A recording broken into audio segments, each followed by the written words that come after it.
हमारे साथ खास बातचीत के लिए मौजूद है आईडीबीआई बैंक के डिप्टी एमडी सुरेश खतनहर। सर, शुरुआत में आपसे यही करना चाहूंगा, जो नतीजे पेश किए हैं पहली तिमाही में, मुनाफा है 25% तक बढ़ा है, बाकी फ्रंट पे भी अच्छी इंप्रूवमेंट दिखी, तो क्या वजह रही इसकी और आगे की कैसी ग्रोथ ट्रेजेक्टरी है? शुक्रिया। आप जैसे जानते हैं कि आईडीबीआई बैंक पीसीए में थी, उसके बाद हमने काफ़ी स्ट्रैटेजीज और मेजर्स अडॉप्ट किए हैं, जिसके वजह से हम पिछले 10 तिमाही से लगातार प्रॉफिट कर रहे हैं और प्रॉफिट बढ़ता हुआ नजर आ रहा है। ये संदेश देता है कि ये जो टर्न अराउंड है वो सस्टेनेबल है, और लास्ट 2 बैलेंस शीट जो हुई है एनुअल, उसमें भी बैंक ने प्रॉफिट डिक्लेयर किया है। बहुत सारी स्ट्रैटेजीज अडॉप्ट की थी। सबसे 2-3 स्ट्रैटेजी मैं कहना चाहूँगा कि हमने cost of the deposit, cost of the funds काफ़ी कम कर दिया, जिससे हमारे निम में काफ़ी इम्प्रोवाइजेशन हुआ। हमने काफ़ी अच्छा ऑर्गेनाइजेशनल सेटअप लगा लिया, जिससे फोकस रहा रिकवरी कलेक्शन का, और ऑल्सो हमने जो बिजनेस प्रोसेसेस लगाए हैं उससे बिजनेस ग्रोथ, जो एक सस्टेनेबल मॉडल और स्केलेबल मॉडल बनाया है, उससे हमें जो लाभ मिलना चाहिए वो मिलने शुरू हो गया है, जैसे इन्वेस्ट किया था।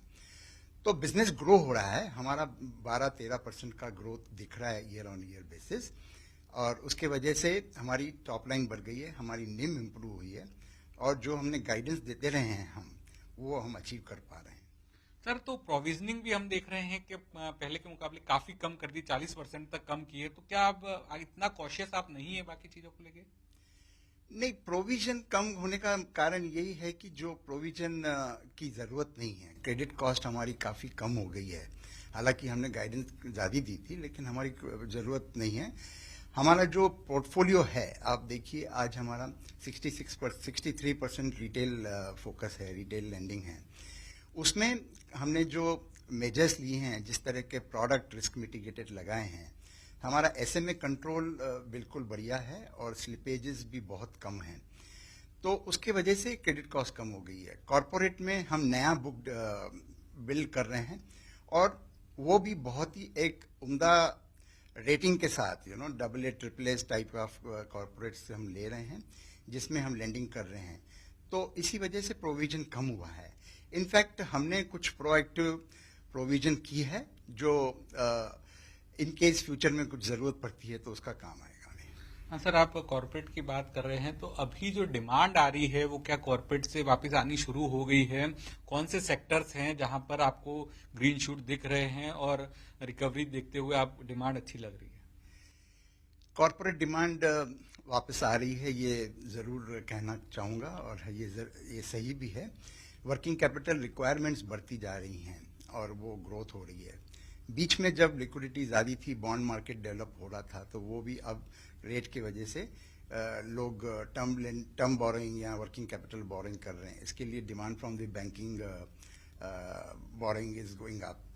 So and developments have started with the core sector. जैसे आप देखिए कि इंफ्रास्ट्रक्चर में ऑलरेडी पुश अच्छा आया है। कोर सेक्टर डेवलप होने से बाकी सारे ancillary units, ancillary business focuses are growing, and overall the activity is on rise. Yes sir. और सर, रिटेल के अंदर कहाँ पे ज्यादा फोकस है, कहाँ पे ज्यादा अट्रैक्शन दिख रहा है, और वहां पे रिटेल का कौन सा पोर्टफोलियो काफी अच्छा प्रदर्शन कर रहा है? रिटेल का ज्यादा पोर्टफोलियो हमारे यहाँ तो अभी होम लोन हैं, हाउसिंग लोन है और मॉर्गेज लोन्स हैं, वहां पे ग्रोथ है और हो रही है। There is a good traction there. साथ साथ दूसरे जो प्रोडक्ट हैं, ऑटो लोन में भी हम बढ़ाव देख रहे हैं, और एजुकेशन लोन में भी बढ़ोतरी हम नोटिस कर पा रहे हैं।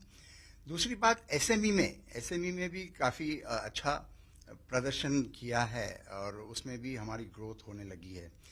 तो इस तरह से सारे सेक्टर में demand is returning and growth होने शुरू हो गई है। तो आई थिंक आते समय में हम बड़े ऑप्टिमिस्टिक हैं। और सर, देखिए आपके गोल्ड लोन के काफी ज्यादा बैनर्स जो है देखने को मिलते हैं आईडीबीआई बैंक की ब्रांचेस के बाद, तो गोल्ड लोन में क्या ट्रैक्शन है, किस तरह की स्ट्रेटजी बनाई है आपने, और क्या आगे चल के भी हम देखेंगे कि गोल्ड लोन पे ज्यादा फोकस रहेगा? गोल्ड लोन में हमने ज्यादा फोकस देने शुरू किया था कोविड के समय में, जब हमने सोचा कि ये प्रोडक्ट की बड़ी जरूरत है, लोगों को लिक्विडिटी चाहिए थी, लोगों को एक सिक्योरिटी चाहिए थी और अवेलेबिलिटी ऑफ द कैश चाहिए थी। तो हमने स्वर्ण कलश ब्रांचेस शुरू की जो इम्पोर्टेंट सेंटर्स है, और वहां से हमारी जर्नी शुरू हुई। और हमने ऑलरेडी, आपने पढ़ा होगा, हमने 10,000 करोड़ से ज्यादा बुक बना लिया गोल्ड लोन का, और पिछले साल 26% से ज्यादा ग्रोथ हुई है हमारी गोल्ड लोन में। और गोल्ड लोन पे ट्रैक्शन रहेगा क्योंकि ये हमारा सेटअप इस तरह से लगाया है हमने, एंड डिमांड अच्छी आ रही है उसमें। It's easy available money for the borrowers, and उनको बिल्कुल 15-20 मिनट में लोन मिल जाती है। तो वो एक जो बेनिफिट आता है और सस्ते दाम पर आता है, तो मुझे लगता है ये ग्रो होगा और हमारा फोकस रहेगा। अच्छा सर, और रिकवरीज की बात करें तो वहां पे आपने बताया कि आपने सेंटर्स खोले हैं, तो कौन से सेगमेंट में रिकवरी अच्छी दिख रही है, और क्या हम माने कि एनसीएलटी से जो रिकवरी का टारगेट अभी आपका कितना है? हमने लास्ट ईयर 5,000 करोड़ की रिकवरी की थी। अब इस साल भी हमने लक्ष्य रखा है, अबाउट 4,000 करोड़ की रिकवरी आएगी। एनसीएलटी में काफी हमारे सारे बैंकिंग इंडस्ट्री के केसेस हैं, वहां पे भी अभी जैसे मेंबर्स पोस्ट होते जा रहे हैं, वहां पे प्रोसीडिंग्स और तेजी से बढ़ रही है। तो वो भी, उनके भी जो रेजोल्यूशंस आएंगे तो उससे रिकवरी आएगी। अदरवाइज ऑल्सो हमने अकाउंट बाय अकाउंट एनालिसिस करके ये टारगेट सेट किया है हमारे लिए, और उसको हम अचीव करेंगे। उस वेरियस मेजर्स हो गए, एनसीएलटी हो चाहे नॉन एनसीएलटी हो, ओटीएसएस, इंटरेक्शन, इंगेजमेंट, रिजोल्यूशंस, रिस्ट्रक्चरिंग, सभी मिला के हम उसमें वो अचीव करेंगे। हमारी जो इसके लिए, जैसे हमारा रिटेल ग्रोथ हो रहा है, तो उसके लिए हमने सेपरेट कलेक्शन वर्टिकल और रिटेल वर्टिकल लगाए हैं, जिससे हमारी रिकवरी अच्छी हो रही है। सर, एक चीज और आपसे, जब आईडीबीआई बैंक की बात आती है तो एलआईसी की भी बात आनी ही चाहिए। तो एलआईसी से कितना कारोबार हो रहा है, प्रीमियम कितना आप कमा रहे हैं, कमीशन इनकम कितनी बढ़ी है, और किस तरह की सिनर्जीज आ गई है? तो एलआईसी का जो बैंक का बिजनेस है वो हम लास्ट 3 साल से कर रहे हैं, और अभी 55% से ज्यादा हमारा शेयर है बैंका में, और उसमें बढ़ोतरी दिन बे दिन हो रही है। उसकी जो फी इनकम है पिछले साल से ऑलमोस्ट डबल हो गई है इस क्वार्टर में। और हम सारे प्रोडक्ट्स उनके जो एलआईसी के हैं वो अच्छे से हमारे ब्रांच नेटवर्क के द्वारा बेच रहे हैं।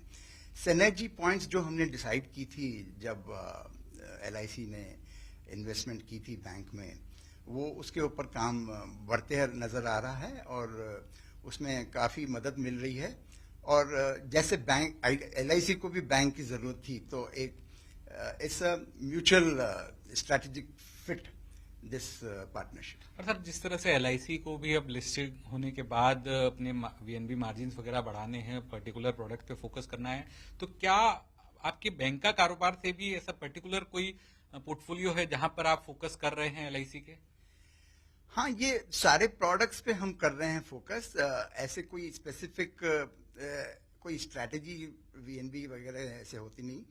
अब तो हमने दुकान खोल रखी है, तो कस्टमर जो चाहेगा हमको उसे देना है, तो ये कस्टमर की रिक्वायरमेंट के हिसाब से हम दे रहे हैं। और ये लेकिन बैंका के फोकस से I am sure this will improve further. Sir, IDBI bank जो है काफी ज्यादा खबरों में रहता है अपने निवेश की प्रक्रिया को लेकर, तो कहां तक बात पहुंची है, लेटेस्ट डेवलपमेंट क्या है? ये जो पूरा मैटर है, ये दीपम हमारे गवर्नमेंट डिपार्टमेंट जो है वो हैंडल कर रहे हैं। और ये आपने भी पढ़ा होगा पेपरों में कि ईओई का तैयारी चल रही है, और वो जल्द डिक्लेयर करने की संभावना है।